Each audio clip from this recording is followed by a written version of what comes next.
नमस्कार प्यारे बच्चों, कैसे हो आप सभी। मैं उम्मीद करता हूं कि आप लोग बहुत अच्छे होंगे, स्वस्थ होंगे और आपकी पढ़ाई भी बहुत ही अच्छी चल रही होगी। तो बच्चों, आज का ये क्लास आपके लिए बहुत ज़्यादा इम्पोर्टेंट है, क्योंकि आज के क्लास में हम लेके आए हैं आपके लिए क्लास 12th फिजिक्स का top 70 most important objective question. और बच्चों, इस 70 ऑब्जेक्टिव से बहुत सारा प्रश्न आपके बोर्ड एग्जाम में देखने को मिलेगा। तो इस क्लास को बिल्कुल ध्यान से देखिएगा और आज के क्लास में दिए जाने वाले सभी प्रश्नों को आप लोग अच्छे से याद भी करते हुए चलिएगा। ओके जी, चलिए फिर क्लास को स्टार्ट करते हैं। आप लोग हमारे साथ आंसर को जरूर लगाते हुए चलिएगा, क्योंकि आंसर लगाने से ये सारा प्रश्न आपको क्लास में बहुत अच्छे से याद हो जाएगा। ओके बच्चों, देखिए पहला नंबर सवाल आपके सामने है कि प्रकाश वर्ष का मान बराबर होता है। बच्चों, ये प्रश्न कई बार एग्जाम में आया हुआ है कि प्रकाश वर्ष का मान क्या होता है। तो सभी बच्चे को पता है कि प्रकाश वर्ष दूरी का मात्रक है और इसका मान जो होता है वो होता है 9.46 गुना 10⁻15 मीटर। Correct answer option number A हो जाएगा। बच्चों, अगर आपसे 2 नंबर में पूछ ले कि प्रकाश वर्ष क्या होता है, तो आप ध्यान रखिएगा कि एक वर्ष में प्रकाश के द्वारा निर्वात में तय की गई दूरी को ही हम लोग प्रकाश वर्ष कहते हैं बच्चों। ओके, आगे बढ़ते हैं। अगला नंबर सवाल का जवाब बताओ। जितना भी प्रश्न मैं आपको अलग से बताऊंगा इस क्लास में, सभी प्रश्नों को एकदम ध्यान में रखते हुए चलिएगा। देखिए, दूसरा नंबर सवाल है, दृश्य स्पेक्ट्रम के रंगों में किसका अधिक तरंगदैर्ध्य होता है। बच्चों, हमने आपको यह बता के चला था, अगर सबसे अधिक तरंगदैर्ध्य पूछे तो आप लाल रंग का बताओगे, और अगर सबसे कम तरंगदैर्ध्य पूछे तो आप बैगनी रंग का बता के चलोगे। लेकिन बच्चों, अगर मैं विचलन की बात करूं तो विचलन में उल्टा होता है। विचलन सबसे अधिक बैगनी का होता है, सबसे कम लाल का होता है। ये बात भी आप बहुत अच्छे से याद रखोगे, क्योंकि एग्जाम में ऐसा भी पूछा गया है। ओके, चलो आगे बढ़ते हैं। अगला नंबर सवाल का जवाब बताओ। तीसरा नंबर सवाल आपके सामने है और आप लोग जल्दी से बताओ, निम्नलिखित में किसका अपवर्तनांक सबसे अधिक होता है। यह भी प्रश्न आया हुआ है। आपको पता होगा बच्चों, वायु का अपवर्तनांक होता है 1.0003 होता है। इसी प्रकार से पानी का अपवर्तनांक 1.33 होता है। बर्फ का कितना होता है बच्चा पार्टी एक बार बताएंगे? तो बर्फ का होता है 1.31। और एक और इंपॉर्टेंट है जिसका नाम है बच्चों सेंधा नमक। बहुत बार एग्जाम में पूछा गया है कि सेंधा नमक का अपवर्तनांक कितना होता है। आप बता के चलते हो 1.54 होता है। लेकिन बच्चों, इन सब से जो अधिक होता है वो हीरा का होता है, 2.42 होता है। ये बात याद रखिएगा। करेक्ट आंसर आपका ऑप्शन नंबर डी हो जाएगा। एक बात और भी पूछ सकता है कि हीरा का क्रांतिक कोण क्या होता है। ये महत्वपूर्ण है बच्चों, आप याद रखिएगा। अगर आपसे हीरा का क्रांतिक कोण पूछे ना बच्चा पार्टी, 24.41 डिग्री लगा के आइएगा, आपका बिल्कुल करेक्ट हो जाएगा। तो ये सब याद रखना है। चलो आगे बढ़ते हैं। अगला नंबर सवाल देखो, चौथा नंबर सवाल आपके सामने है। दो माध्यमों के निरपेक्ष अपवर्तनांकों के अनुपात को क्या कहा जाता है। दो माध्यमों के निरपेक्ष अपवर्तनांकों के अनुपात को बच्चों आपेक्षिक अपवर्तनांक कहते हैं। आप लोगों ने पढ़ा होगा सर, 1μ2 बराबर क्या होता है, μ2/μ1। बच्चों, ये फॉर्मूला को याद रखिएगा, क्योंकि ये एक बार ये आया था निम्नलिखित में कौन सा संबंध सही है। ये वाला फॉर्मूला था 1μ2 बराबर μ2/μ1। ये फॉर्मूला है बच्चों, याद रखना है आपको। ऐसे करके पूछेगा आपेक्षिक अपवर्तनांक के लिए कौन सा सही है। ओके, चलो आगे बढ़ते हैं। पांचवा नंबर सवाल। और बच्चा पार्टी, आज का क्लास इंपॉर्टेंट है, इसलिए मैं चाहूंगा कि सभी बच्चे एक बार क्लास को लाइक कर दीजिएगा। और बच्चा पार्टी, आप लोग क्लास को जरूर लाइक करिएगा, ये मैं उम्मीद कर सकता हूं। और आप लोग लास्ट में करने के चक्कर में भूल जाते हो, तो सभी बच्चे एक बार पहले क्लास को लाइक कर दो आज। ओके, चलो बताओ, 90 डिग्री अपवर्तन कोण के संगत के आपतन कोण को क्या कहते हैं। भैया बता दो एक बार, 90 डिग्री जो है, 90 डिग्री अपवर्तन कोण के संगत के आपतन कोण को हम लोग क्या कहते हैं, क्रांतिक कोण कहते हैं। और बच्चों पता है, इसका मान माध्यमों को किसी युग्म के लिए नियत होता है क्रांतिक कोण का। ऑप्शन नंबर सी आपका बिल्कुल करेक्ट हो जाएगा। ओके, चलो 6 नंबर सवाल आपके सामने है कि समतल दर्पण की वक्रता त्रिज्या क्या होती है। तो बच्चे, हमने ये बता के चला है कि समतल दर्पण की फोकस दूरी पूछे या फिर वक्रता त्रिज्या पूछे, आप दोनों अनंत लगा के चलिए। 6 का correct answer option number A हो जाएगा। ओके, चलो आगे बढ़ते हैं। अगला नंबर सवाल का जवाब बताओ आप लोग कि प्रकाश के तरंग गति सिद्धांत द्वारा किसकी व्याख्या नहीं होती है। जल्दी से आप लोग बता दो। प्रकाश के तरंग गति सिद्धांत द्वारा किसकी व्याख्या नहीं है? तो प्रकाश विद्युत उत्सर्जन की correct answer option number C हो जाएगा। चलो आगे बढ़ते हैं। 8 नंबर सवाल आपके सामने है कि प्रकाश की तीव्रता का व्युत्क्रम वर्ग नियम किसके लिए मान्य होता है? बताओ आप लोग, प्रकाश की तीव्रता का व्युत्क्रम वर्ग नियम जो है ये किसके लिए मान्य है? तो ये होता है बिंदु स्रोत के लिए। सही आंसर ऑप्शन नंबर ए हो जाएगा। और ये आपके बोर्ड एग्जाम की अब की बार का क्वेश्चन है बच्चों। ये अब की बार जो है पूछा गया आपके एग्जाम में, तो आप लोग ध्यान रखिएगा। 8 नंबर सवाल का जवाब करेक्ट आंसर ए हो जाएगा। आपने क्या पढ़ा होगा? अगर मैं बताऊं तीव्रता बच्चा पार्टी, तो तीव्रता समानुपाती क्या होता है? 1/r²। यही वाला तो ये बिंदु स्रोत के लिए मान्य होता है। चलो नेक्स्ट नंबर सवाल का जवाब बताओ। 9 नंबर सवाल आपके सामने है कि पूर्ण आंतरिक परावर्तन की स्थिति में परावर्तन गुणांक का मान क्या होता है? 1 होता है। क्या होता है बच्चों? 1 होता है। करेक्ट आंसर आपका ऑप्शन बी हो जाएगा। चलो 10 नंबर सवाल का जवाब बताओ। एक पीन छिद्र कैमरा किस सिद्धांत पर कार्य करता है? एक पीन छिद्र कैमरा बच्चों ये प्रकाश के रेखीय प्रसारण पर कार्य करता है। ऑप्शन नंबर डी आपका बिल्कुल करेक्ट हो जाएगा। जहां पे समझाने वाली बातें होगी मैं आपको समझाते हुए चलूंगा, इसीलिए आप लोग फिक्र नहीं करना, बस अच्छे से क्लास को देखो और सारे प्रश्नों को आप याद करते हुए चलो। देखो प्रश्न आपके सामने है कि कांच से हवा में प्रवेश करते समय किस प्रकाश का क्रांति कोण सबसे कम होता है? यहां पे बच्चों अगर क्रांति कोण सबसे कम की बात करें तो बैंगनी के लिए होता है, और अगर लाल के लिए बताऊं तो सबसे अधिक होता है। लाल के लिए क्या होता है बच्चों? ये सबसे अधिक होता है। आपको तो बहुत अच्छे से पता होगा।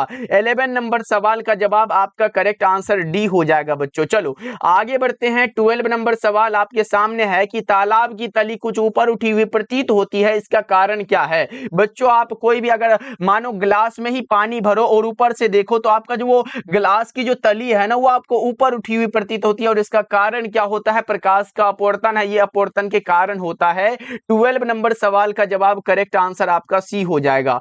ओके चलो बता के चलो, एक उत्तल लेंस की क्षमता अगर 2 डायोप्टर है बच्चों तो इसकी फोकस दूरी क्या होगी? यहां पे ये निकालना हमने बहुत अच्छे से बताया था। एक उत्तल लेंस की क्षमता बच्चों क्या है? पहले तो आपको ये पता है कि उत्तल लेंस की क्षमता धनात्मक में होती है, तो ये 2 डायोप्टर दिया गया, तो इसकी फोकस दूरी हमने पढ़ा है सर, अगर सेंटीमीटर में चारों ऑप्शन है तो P बराबर 100 बाई फोकस दूरी हो जाता है। और यहाँ पे हमसे फोकस दूरी पूछा है तो F बराबर क्या होगा?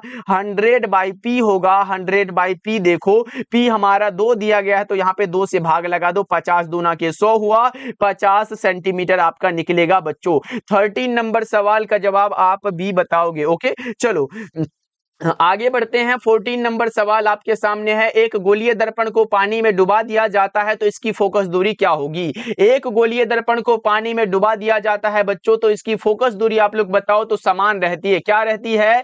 कोई भी परिवर्तन इसमें नहीं होता है। करेक्ट आंसर आपका ऑप्शन नंबर सी हो जाएगा। चलो आगे बढ़ते हैं। अगला नंबर सवाल का जवाब बताओ, और इसके पहले मैं बच्चा पार्टी बता दूं, जितने भी बच्चे अभी तक कुछ भी ना पढ़ाओ या फिर किसी कारण से आपका कोर्स छूट गया हो, मानो कोई भी कारण से आप किसी भी क्लास नहीं कर पाए, तो हमने आपके लिए तैयार किया है फिजिक्स केमिस्ट्री और बायोलॉजी के इंपॉर्टेंट क्वेश्चन का नोट्स। यानी कि बच्चों उस नोट्स में आपको वही दिया जाएगा जो एग्जाम में आता है, क्योंकि ये हम हर एक साल देते हैं और अब की बार भी आपके लिए तैयार हो चुका है। उसके अलावा आपको कहीं से कुछ पढ़ने की जरूरत नहीं पड़ती है बच्चों। ओके तो आप सभी बच्चे इस नोट्स को जरूर पढ़िएगा बच्चों। फिजिक्स केमिस्ट्री और बायोलॉजी ये 3 सब्जेक्ट में हमारा गारंटी है। अगर आप उसको अच्छे से पढ़ लेते हो, और बहुत कम क्वेश्चन, एक सब्जेक्ट में 50 से 60 सब्जेक्टिव मिलेगा और 200 ऑब्जेक्टिव मिलेगा, इतना को आप आराम से कर पाओगे। बच्चा पार्टी इसका चार्ज मात्र 199 रखा गया है, तो कॉल कर लीजिएगा 70 70 82 16 85 नंबर पे। चाहे आप हिंदी मीडियम के हो या फिर इंग्लिश मीडियम के हो, दोनों मीडियम के लिए तैयार हुआ है बच्चों। ओके और आपको फिजिक्स केमिस्ट्री और बायोलॉजी में कहीं भी डरने की जरूरत नहीं है। साथ में हिंदी बिल्कुल फ्री हमारे तरफ से मिल जाएगा। तो आप लोग इस नंबर पे कॉल या मैसेज करके बोलिएगा कि सर हमें 199 वाला नोट्स लेना है, आपको ये जस्ट मिल जाता है बच्चों। ओके चलो बताओ, लेंस की क्षमता का एसआई मात्रक क्या होता है? ऐसे मैं बताऊं बच्चों, इसका एसआई मात्रक मीटर इनवर्स होता है और दूसरा मात्रक डायोप्टर होता है। तो आप क्या बता के चलोगे? यहाँ पे मीटर इनवर्स तो दिया नहीं गया तो डायोप्टर लगा दो, करेक्ट आंसर बी हो जाएगा। लेकिन बच्चों किसी लेंस के द्वारा किरण मुड़ने की शक्ति लेंस की क्षमता कहलाती है, ये बात याद रखिएगा क्योंकि 2 नंबर में पूछेगा लेंस की क्षमता से आप क्या समझते हैं, तो लिख दीजिएगा किसी लेंस के द्वारा किरण मुड़ने की शक्ति लेंस की क्षमता कहलाती है बच्चों। ओके, इसका मात्रक एक मीटर इनवर्स, दूसरा मात्रक डायोप्टर होता है। नेक्स्ट नंबर सवाल का जवाब बताओ। 16 नंबर सवाल आपके सामने है, पूरे 70 ऑब्जेक्टिव को कवर करेंगे जो आपके एग्जाम के लिए इंपॉर्टेंट है। जब प्रकाश एक माध्यम से दूसरे माध्यम में प्रवेश करता है तो कौन सी राशि परिवर्तित नहीं होती है? बच्चों कौन सी राशि परिवर्तित नहीं होती है, तो उसका नाम आवृत्ति होता है जिसे आप फ्रीक्वेंसी कहते हो। करेक्ट आंसर आपका ऑप्शन बी हो जाएगा। चलो 17 नंबर सवाल का जवाब बताओ। बच्चा पार्टी क्लास को लाइक करते जा रहे हो, यस नो बताते हुए चलना। सभी बच्चे बताते हुए चलना क्या आपने लाइक कर दिया क्लास को, यस नो। ओके, किसी वस्तु का प्रतिबिंब मनुष्य की आंख के किस भाग पर बनता है, तो हमने बताया था बच्चों दृष्टि पटल, याद है ना?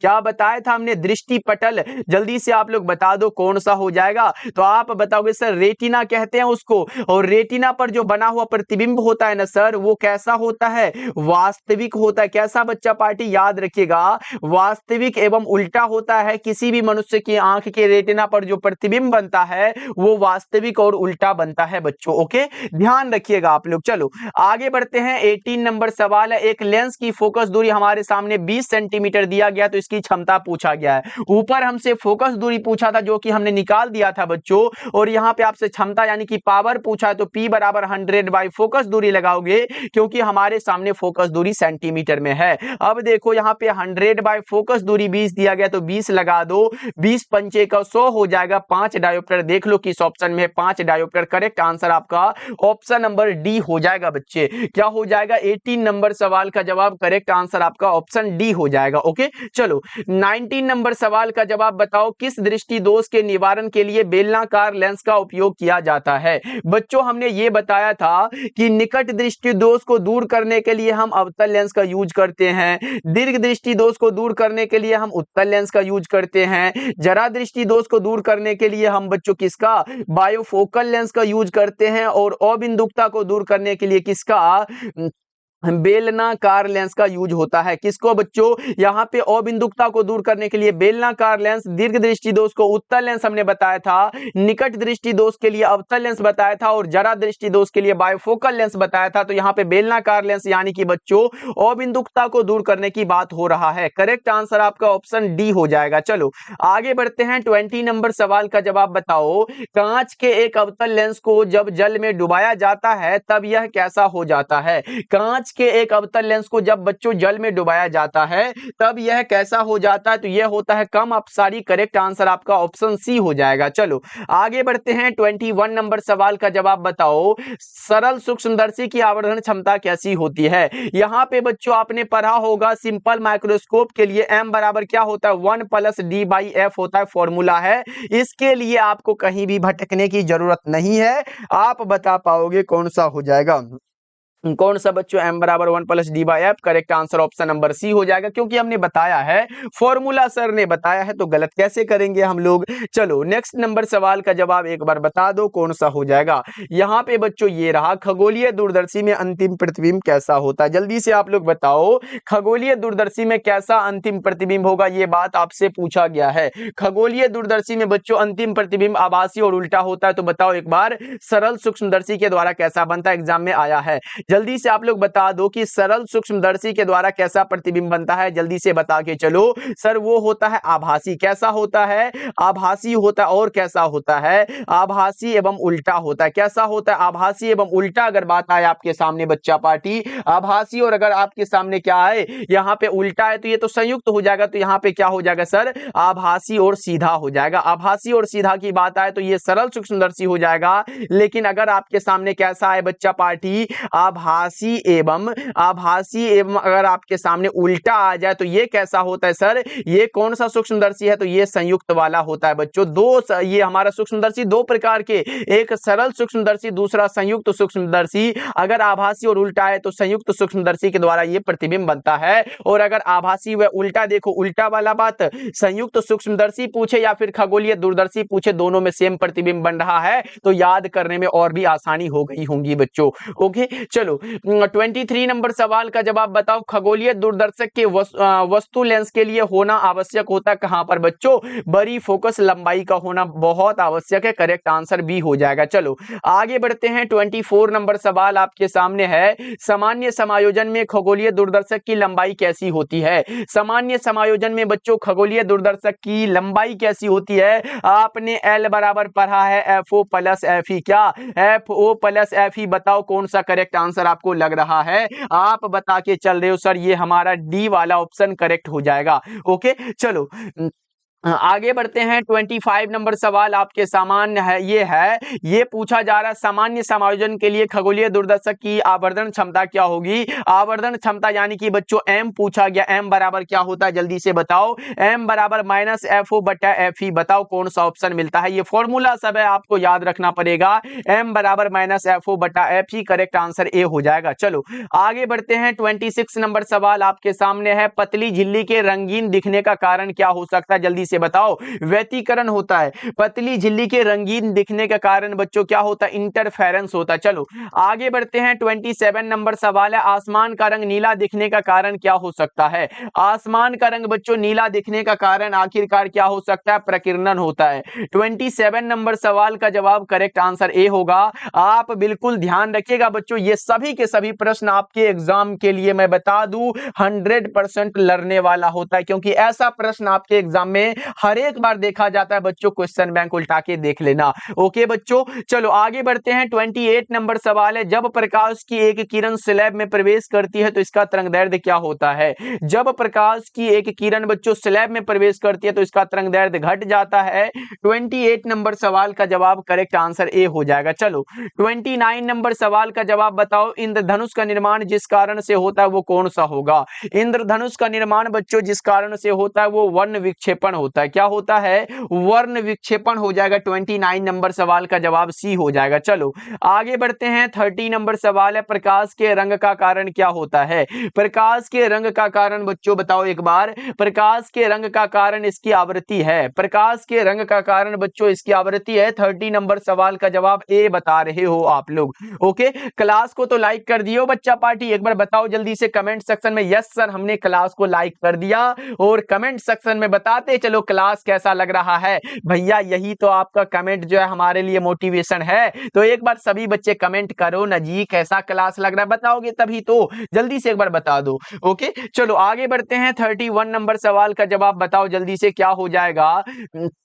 पतले प्रिज्म द्वारा न्यूनतम विचलन का कोण क्या होता है? सर हमने पढ़ा है ना, क्या पढ़ा है? डेल्टा एम बराबर हमने पढ़ा है म्यू माइनस 1 इंटू में ए लगा होता है। सर ये फॉर्मूला है, इसके आगे कुछ याद नहीं करना, mu minus 1 into A correct answer हो जाएगा। चलो आगे बढ़ते हैं। 32 नंबर सवाल आपके सामने है, ये बताओ समांतर सतह वाली कांच की पट्टी की शक्ति कितनी होती है? शून्य होती है। समांतर सतह वाली कांच की पट्टी की शक्ति शून्य होती है। 32 का ऑप्शन नंबर बी हो जाएगा। अगला बता के चलो, प्रकाश वर्ष किस भौतिक राशि का मात्रक है? बच्चों हमने जस्ट ऊपर बताया है, प्रकाश वर्ष बच्चों दूरी का मात्रक होता है, और हमने प्रकाश वर्ष का मान भी बताया था 9.46 इंटू 10⁻15 मीटर होता है। और हमने बताया था एक वर्ष में प्रकाश के द्वारा निर्वात में तय की गई दूरी को प्रकाश वर्ष कहते हैं, ये तो बात हमने बता दिया है आपको। चलो अगला बता के चलो, ये रहा प्रश्न आपके सामने। एक स्वस्थ व्यक्ति के आंख के लेंस की फोकस दूरी लगभग कितनी होती है? वो होती है 2 सेंटीमीटर। तो एक बात और भी बता के चलो, स्पष्ट दृष्टि की न्यूनतम दूरी कितनी होती है? बताओ आप लोग, स्पष्ट दृष्टि की बच्चा पार्टी न्यूनतम दूरी आप लोग बता के चलो। तो सर वो हमारा हो जाता है 25 सेंटीमीटर। कितना होता है? 25 सेंटीमीटर। ये बात आप याद रखिएगा। इसी प्रकार बच्चों एक हमारा निकट बिंदु होता है, दूसरा दूर बिंदु होता है। निकट बिंदु 25 सेंटीमीटर, और आपसे पूछा जा सकता है दूर बिंदु कितना होता है? ऐसे 10th में ये पूछा गया था, दूर बिंदु भैया यहाँ पे अनंत होता है। कैसा होता है? दूर बिंदु अनंत होता है। चलो आगे बढ़ते हैं। 35 नंबर सवाल आपके सामने है, 4 डायोप्टर क्षमता वाले लेंस की फोकस दूरी कितनी होती है? ये प्रश्न मैंने बच्चों आपको इतना बार बना दिया है, इतना बार बना दिया कि आप गलत भूल से भी नहीं करोगे। यहाँ पे 4 डायोप्टर है, हमने फॉर्मूला पढ़ चुका है, P बराबर 1 बाई फोकस दूरी, जब हमारा ये आंसर मीटर में हो। यहाँ पे देखो बच्चों, अगर फोकस दूरी देखो नहीं दिया गया, हमारे सामने पावर दिया गया तो एफ निकालना पड़ेगा, 1/p हो जाएगा। और 1/p कितना है, 4 दिया गया है, 1 रुपया है, 4 आदमी को देना है तो 25 पैसा होगा ना, 0.25 ले लो, मीटर लगा दो क्योंकि यहाँ पे मीटर वाला फॉर्मूला यूज हुआ है। करेक्ट आंसर ए हो जाएगा। ओके बच्चा पार्टी, ऑप्शन नंबर ए आप लोग ध्यान रखिएगा। चलो आगे बढ़ते हैं। 36 नंबर सवाल है, पारदर्शी माध्यम हीरा के लिए क्रांतिक कोण क्या होता है। बच्चों हमने आपको यह बताया था, अगर हीरा के लिए अपवर्तनांक आपसे पूछे, आप बता के चले थे 2.42 होता है, और हीरा के लिए क्रांतिक कोण हमने बताया था। हीरा के लिए क्रांतिक कोण हमने क्या बताया बच्चों, ये 24.41 डिग्री बताया था। क्रांतिक कोण 24.41 डिग्री। करेक्ट आंसर आपका ऑप्शन नंबर डी हो जाएगा। 36 का बताओ। 36 का आपने बताया, अगर आप बता दो तो बता दो कि पानी का कितना होता है। ऐसे पानी का अपवर्तनांक हमने अलग बताया था, पानी का कितना बताया था बच्चों, 1.33 ये अपवर्तनांक बताया था। लेकिन अगर क्रांतिक कोण पूछे तब क्या बताओगे, 48.75। यानी कि बच्चों आप ये समझ सकते हो, जिसका अपवर्तनांक जितना अधिक होगा उसका क्रांतिक कोण उतना ही कम होगा। देख रहे हो इसका 2.42 यहां पे अपवर्तनांक है, लेकिन क्रांतिक कोण 24.41 डिग्री है। लेकिन पानी का देखो, यहां पे 1.33 अपवर्तनांक है, लेकिन क्रांतिक कोण 24.75 हो गया बच्चों। इसी प्रकार से और भी बताओगे क्या। अच्छा, क्राउन कांच का पूछा जाता है ज्यादातर, क्राउन कांच का बताओ आप लोग। क्राउन कांच का अपवर्तनांक कितना होता है, जल्दी से एक बार बता के चलो। क्राउन कांच का अपवर्तनांक हमने बताया था, एक बार जल्दी से बताओ, जल्दी से बच्चा पार्टी। यहां पे क्राउन कांच का छोड़ो, यहां पे क्रांतिक कोण मैं बता दे रहा हूं कितना होता है, 41 पॉइंट कितना होता है, 14 डिग्री होता है। ये बात ऐसे याद रखिएगा, इसका क्रांतिक कोण आपसे पूछ सकता है। चलो आगे बढ़ते हैं, अगला नंबर सवाल का जवाब बताओ, कांच के लिए क्रांतिक कोण क्या होता है। यहां पे सिर्फ कांच है, इसके लिए क्रांतिक कोण 42 डिग्री होता है। कांच के लिए बच्चों क्रांतिक कोण 42 डिग्री होता है, जबकि अपवर्तनांक कितना होता है ये भी मैं यहां पे बताते जा रहा हूं।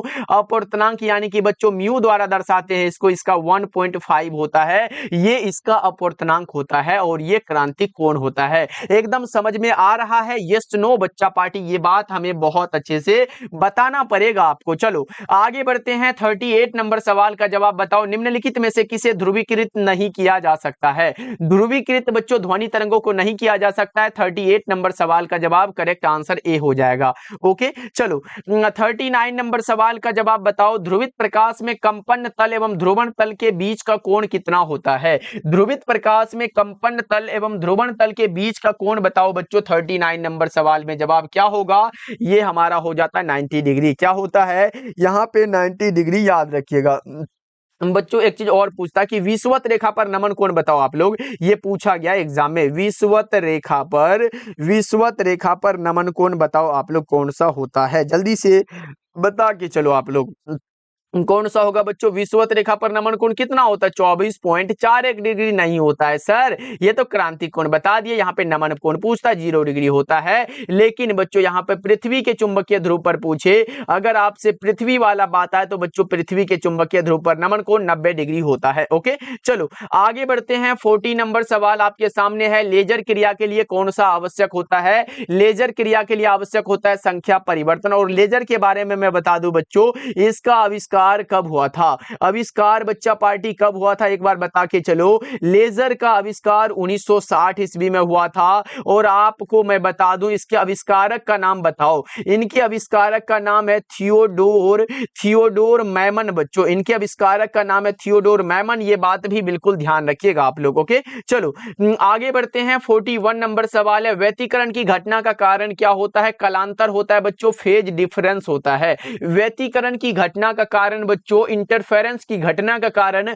आप बताओगे फेज डिफरेंस होता है। 41 नंबर सवाल का जवाब करेक्ट आंसर ए हो जाएगा। ओके चलो अगला बता के चलो आप लोग, ये बताओ कि विवर्तन फ्रिंजों की चौड़ाई व्यतिकरण फ्रिंजों की चौड़ाई के क्या होती है। तो बच्चों ये समान नहीं होती है, क्योंकि हमने आपको बताया है कि व्यतिकरण फ्रिंजों की चौड़ाई दो स्लेटों के बीच की दूरी पर निर्भर करती है, लेकिन विवर्तन फ्रिंजों की चौड़ाई स्लिट के चौड़ाई पर निर्भर करती है। यानी कि बच्चों अगर मैं ये विवर्तन फ्रिंजों की चौड़ाई बच्चों किस पर, दो स्लिटों के बीच की दूरी मतलब डी पर निर्भर करती है ना बच्चों, डी पर निर्भर करती है। लेकिन यहाँ पे ये जो है चौड़ाई ए पर निर्भर करती है, तो ये देखो डी बराबर नोट ए, यानी कि ये दोनों समान नहीं है, मतलब ये दोनों एक समान नहीं हो सकता है। करेक्ट आंसर आपका ऑप्शन नंबर बी हो जाएगा। ओके चलो अगला बता के चलो, प्रकाश के कणिका सिद्धांत के प्रतिपादक कौन थे। प्रकाश के कणिका सिद्धांत बच्चों ये न्यूटन साहब के द्वारा दिया गया है, लेकिन अगर तरंग सिद्धांत की बात करें तो वो हाइगेंस के द्वारा दिया गया है।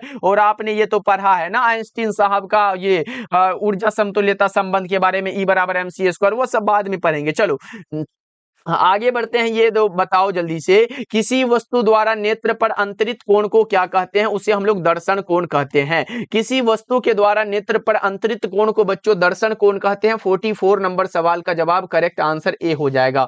44 का बच्चा पार्टी क्या बताएंगे, ऑप्शन नंबर ए आपका बिल्कुल करेक्ट हो जाएगा। चलो अगला बता के चलो, ये लो भैया, अभी तो हमने जस्ट बताया और आप गलत नहीं करोगे।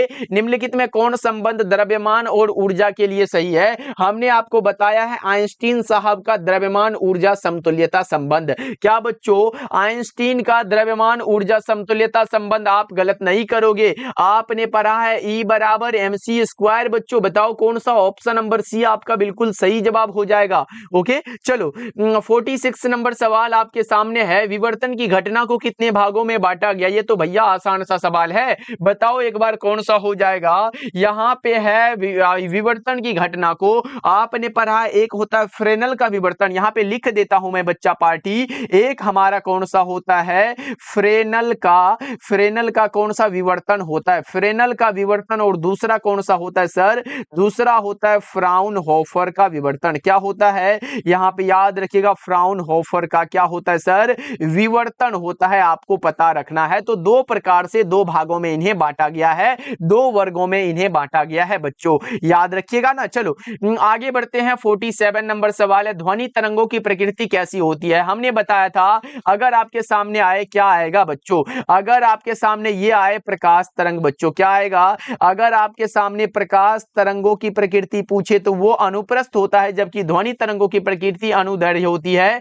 सही आंसर ऑप्शन नंबर बी हो जाएगा। ओके चलो आगे बढ़ते हैं। 48 नंबर सवाल है, किसी बिंदुवत स्रोत से परिमित दूरी पर तरंगाग्र कैसा होगा, गोलाकार होगा। किसी बिंदुवत स्रोत से परिमित दूरी पर बच्चों तरंगाग्र कैसा होगा, स्फेरिकल होगा। करेक्ट आंसर आपका ऑप्शन नंबर ए हो जाएगा। चलो अगला नंबर सवाल का जवाब बताओ, ये रहा, किरचॉफ का द्वितीय नियम किसका पालन करता है भैया। हमने बताया था प्रथम नियम के बारे में। क्या बताया था बच्चों, अगर आपके सामने प्रथम वाला हो तो वो आवेश संरक्षण के नियम का पालन करता है। कौन सा बच्चों, प्रथम नियम आवेश संरक्षण पर आधारित है, जबकि द्वितीय नियम ऊर्जा संरक्षण का नियम पालन करता है। करेक्ट आंसर आपका ऑप्शन नंबर बी हो जाएगा। ओके चलो अगला नंबर सवाल का जवाब बताओ, ये रहा, मानव नेत्र की विभेदन क्षमता मिनट में कितनी होती है, एक होती है भैया, एक मिनट में एक होती है। बात ये याद रखना है। 50 नंबर सवाल का जवाब करेक्ट आंसर आपका ऑप्शन बी हो जाएगा। ओके चलो अगला बता के चलो, ये रहा प्रश्न आपके सामने।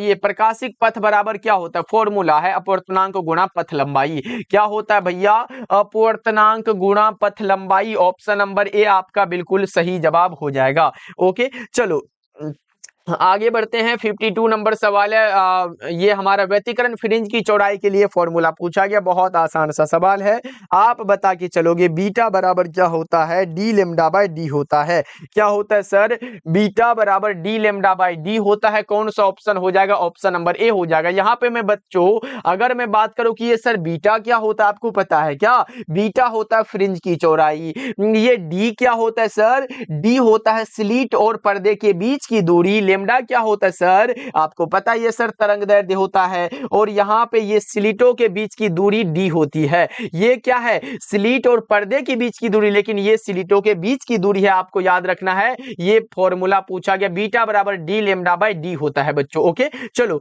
अगला बता के चलो। 53 नंबर सवाल आपके सामने है, विनाशी व्यतिकरण के लिए पथांतर क्या होना चाहिए। तो आपसे ये भी तो पूछेगा, आपसे ये रचनात्मक व्यतिकरण भी तो पूछ सकता है। आप आपसे बच्चा पार्टी रचनात्मक व्यतिकरण के लिए पूछेगा तो क्या बताओगे? ये हमारा क्या होता है, जल्दी से बताओ। जल्दी से बच्चा पार्टी, आपका आंसर नहीं रुकना चाहिए। 2n into lambda by 2। देखो यहां पे 2n plus 1 into lambda by 2 आए तो आप समझ लेना ये विनाशी व्यतिकरण के लिए है, लेकिन जब 2n इंटू लेमडा बाय 2 आए तो ये रचनात्मक व्यतिकरण का पथांतर है। ये बात बहुत अच्छे से याद रखना। लेकिन अगर रचनात्मक व्यतिकरण के लिए कलांतर पूछे बच्चों ना, वो 2n पाई होता है, वो अलग होता है बच्चों। ओके चलो अगला बता के चलो। 54 नंबर सवाल है, जीवाश्म की आयु किसके द्वारा पता की जाती है? जीवाश्म की आयु बच्चों कार्बन डेटिंग से पता की जाती है। 54 नंबर सवाल का जवाब करेक्ट आंसर ए हो जाएगा। ओके चलो 55 नंबर सवाल आपके सामने है, इनमें कौन चयनात्मक अवशोषण द्वारा समतल ध्रुवित प्रकाश देता है? इनमें कौन चयनात्मक अवशोषण के द्वारा बच्चों समतल ध्रुवित प्रकाश देता है? ये बात आप बताओगे। वो क्वार्ट्ज क्रिस्टल और पोलेरॉइड दोनों है। करेक्ट आंसर आपका ऑप्शन नंबर सी बिल्कुल करेक्ट हो जाएगा। 55 नंबर सवाल का जवाब आप सी बता के चलोगे। चलो 56 नंबर सवाल है, निम्नलिखित में से किस भौतिक राशि का पुनर्वितरण प्रकाश का व्यतिकरण होता है? निम्नलिखित में से किस भौतिक राशि का पुनर्वितरण बच्चों प्रकाश का व्यतिकरण है? तीव्रता हो जाएगा। क्या हो जाएगा? तीव्रता। करेक्ट आंसर आपका ऑप्शन नंबर बी करेक्ट हो जाएगा 56 का। ओके चलो आगे बढ़ते हैं। 57 नंबर सवाल का जवाब बताओ। यहां पे ये रहा, तरंग व्यतिकरण में क्या होता है भाई? तरंग व्यतिकरण में ऊर्जा का ना तो लाभ होता है और ना ही क्षय यानी कि ह्रास, केवल ऊर्जा का पुनर्वितरण होता है। करेक्ट आंसर आपका ऑप्शन नंबर सी बिल्कुल करेक्ट हो जाएगा। ओके बच्चों चलो आगे बढ़ते हैं। 58 नंबर सवाल आपके सामने है, प्रकाश किस प्रकार के कणों के कंपनों से बनता है? वो ईथर कण होता है। क्या होता है बच्चों? ईथर कण के कणों के कंपनों से बनता है। करेक्ट आंसर ऑप्शन नंबर ए बिल्कुल करेक्ट हो जाएगा। ओके चलो अगला बता के चलो। 59 नंबर सवाल है, ये रहा, प्रकाश के तरंग सिद्धांत का प्रतिपादन हाइगेंस ने कब किया? भाई अभी आपने जस्ट पढ़ा कि तरंग सिद्धांत का प्रतिपादन जो है ये हाइगेंस साहब ने 1678 में किया था। कब किया था बच्चों? 1678 में किया था। ऐसे हाइगेंस का और नाम क्या सर? ये हॉलैंड के भौतिकवेता है, क्रिश्चियन हाइगेंस इसे कहते हैं। चलो अगला नंबर सवाल का जवाब बताओ। 60 नंबर सवाल है, प्रकाश के कणिका सिद्धांत का प्रतिपादन, ये भी तो पढ़ा है बच्चों, ये न्यूटन साहब ने किया है। प्रकाश के कणिका सिद्धांत का प्रतिपादन बच्चों न्यूटन साहब ने किया है 1675 ईस्वी में। कब किया है बच्चा पार्टी बताओ? 1675 ईस्वी में। ये यहाँ पे वेन डिड यहाँ नीचे आएगा, ये ऊपर ही चला गया, कोई बात नहीं, आप लोग ध्यान रखिएगा, ये अलग इसके लिए इंग्लिश मीडियम वालों के लिए। ओके चलो अगला बता के चलो आप लोग। 61 नंबर सवाल आपके सामने है, किसी प्रिज्म पर एक वर्णी प्रकाश के आपतित होने पर निम्न में से कौन सी घटना होती है? कौन सी घटना भैया? विचलन होती है। करेक्ट आंसर आपका ऑप्शन नंबर बी हो जाएगा। चलो 62 नंबर सवाल का जवाब बताओ। माध्यम द्वारा श्वेत प्रकाश का वन विक्षेपण तभी संभव है जब माध्यम क्या हो? जब माध्यम भैया कोई पारदर्शी माध्यम हो। 62 नंबर सवाल का जवाब आप डी बता के चल रहे हो। ओके चलो अगला बता के चलो आप लोग। ये रहा प्रश्न आपके सामने, तरंगदैर्ध्य के बढ़ने से अपवर्तनांक का मान क्या होगा? तरंगदैर्ध्य के बढ़ने के साथ बच्चों अपवर्तनांक का मान आपने पढ़ा होगा। अपवर्तनांक और तरंगदैर्ध्य के बीच जो संबंध होता है, यानी कि अपवर्तनांक की बात करें म्यू होता है और तरंगदैर्ध्य क्या होता है? लेमडा होता है। इस दोनों में क्या संबंध है मैं बताऊं? ये आपने पढ़ा होगा, म्यू समानुपाती 1/लेमडा होता है, यानी कि व्युत्क्रमानुपाती हो रहा है बच्चा पार्टी। अपवर्तनांक तरंगदैर्ध्य के व्युत्क्रमानुपाती, यानी कि ये घटेगा तो ये बढ़ेगा, अगर बच्चों ये बढ़ेगा तो फिर क्या होगा? ये घटेगा। मतलब अगर तरंगदैर्ध्य बढ़ेगा तो अपवर्तनांक क्या होगा? घट जाएगा। Correct answer option number B हो जाएगा। ओके चलो अगला नंबर सवाल का जवाब बताओ। किसी कोण पर झुके दो समतल पृष्ठों के बीच घिरे किसी पारदर्शक माध्यम को हमने प्रिज्म कहा था। क्या कहा था बच्चों? प्रिज्म आपको याद रखना है। चलो अगला बता के चलो। 65 नंबर सवाल आपके सामने है, जब माइक्रोस्कोप की नली की लंबाई बढ़ाई जाती है तब आवर्धन क्षमता क्या होती है? जब माइक्रोस्कोप की नली की लंबाई बच्चों बढ़ाई जाती है तब आवर्धन क्षमता क्या होगी? ये सीधे रूप से बढ़ जाती है। 65 का जवाब बताओगे, ऑप्शन नंबर ए हो जाएगा। चलो अगला बता के चलो, ये रहा मानव नेत्र में दृष्टि दोष कितने प्रकार के होते हैं। यहाँ पे बच्चों आपने पढ़ा है, एक होता है हमारा निकट दृष्टि दोष। यहाँ पे मैं लिख दूं क्या बच्चों, यहाँ पे हम निकट सिर्फ लिख देते हैं। एक निकट दृष्टि दोष होता है, दूसरा वाला दीर्घ दृष्टि दोष होता है, तीसरा वाला क्या होता है, जरा दृष्टि दोष होता है, और चौथा वाला क्या होता है, चौथा वाला कौन सा होता है, जल्दी से बताओ। वह होता है अबिंदुकता। क्या होता है बच्चों, यहाँ पे याद रखिएगा, एक होता है हमारा अबिंदुकता। अब बताओ कितने प्रकार के हुए, 4 प्रकार के हुए। करेक्ट आंसर आपका ऑप्शन नंबर सी होगा, 66 नंबर सवाल का जवाब। ओके चलो, 67 नंबर सवाल का जवाब बताओ। दो उत्तल लेंस एक दूसरे के संपर्क में है तो उसका समतुल्य क्या होगा भैया, दो उत्तल लेंस ही है तो बताओ ये दोनों का संपर्क क्या होगा, उत्तल ही होगा। करेक्ट आंसर आपका ऑप्शन नंबर ए हो जाएगा। ओके चलो आगे बढ़ते हैं, अगला नंबर सवाल का जवाब बताओ। यहाँ पे देखो, संपर्कित दो लेंसों की शक्ति आपने पढ़ा है, P बराबर क्या होता है, P1 प्लस P2। तो ये फॉर्मूला है लेंस की शक्ति के लिए, आपने पढ़ा है, तो करेक्ट आंसर आपका ऑप्शन नंबर ए हो जाएगा। ओके चलो अगला बता के चलो, 69 नंबर सवाल आपके सामने है। ये देखो, उत्तल लेंस की क्षमता तथा फोकस दूरी। अगर आपके सामने बच्चों उत्तल आए तो उत्तल लेंस की क्षमता और ये फोकस दूरी दोनों ही क्या होती है, धनात्मक होती है। लेकिन अगर आपके सामने क्या आ जाएगा, यहाँ पे याद रखिएगा, ये तो धनात्मक हो जाएगा। लेकिन अगर ऋणात्मक किसका होता है, ऋणात्मक अवतल के लिए होता है। अवतल लेंस का अगर क्षमता पूछे या फिर फोकस दूरी पूछे, दोनों ऋणात्मक हो जाएगा, लेकिन उत्तल लेंस के लिए दोनों धनात्मक होता है। ओके चलो, और आज के क्लास का लास्ट सवाल आपके सामने है, बता दो।